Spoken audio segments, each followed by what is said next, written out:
Hi, this is the NRP village show.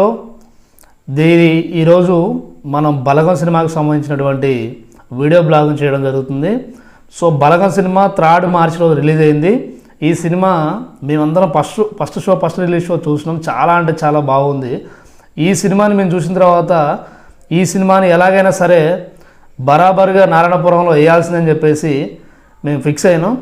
దానికోసం అని చెప్పేసి మా ఊర్లో ఉన్నటువంటి కొంతమంది ఆర్థిక సహాయంతో మేము ఒక ప్రొజెక్టర్ని కొనడం జరిగింది. ప్రొజెక్టర్ విత్ స్క్రీన్ని కొనడం జరిగింది.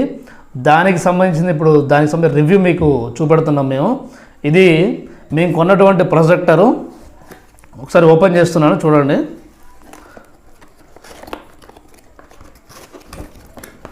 సినిమా మాత్రం సూపర్ బాబా. సినిమాని ఖచ్చితంగా ఊళ్ళో వేయాలనే ఉద్దేశంతో మేము ఇంత రిస్క్ తీసుకొని మరీ ప్రొజెక్టర్ని కొన్నాం.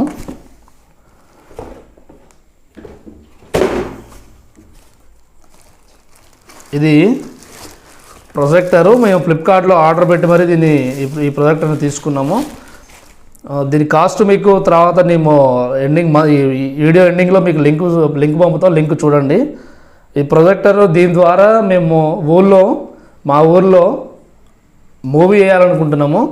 సో ఇది ఎలా వస్తుంది, దీని యొక్క పనితీరు ఎలా ఉంది, దీని యొక్క రిజల్ట్ ఎలా ఉందనేది మేము మీకు ముందు ఈ వీడియో తర్వాత మీకు ముందు వీడియోలో మీకు ఖచ్చితంగా చూపెడతాం. చూడండి దాన్ని ఒకసారి. కానీ ప్రొజెక్టర్ మాత్రం చూడడానికి మాత్రం చాలా బాగుంది. అండ్ అలాగే దీనికి సంబంధించినటువంటి మనకు స్క్రీన్ ఒకటి 130 cm వరకు వచ్చింది. చాలా అంటే చాలా బాగుంది అది.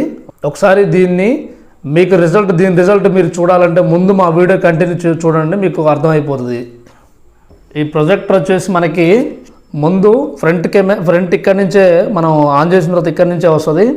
సో ఇక్కడ నుంచి మన లైటింగ్ వచ్చేసి తెర మీద పడుతుంది. ఈ తెర మీద పడ్డ లైటింగ్ ద్వారానే మనకి స్క్రీన్ అనేది ప్రజెంటేషన్ అవ్వడం జరుగుతుంది.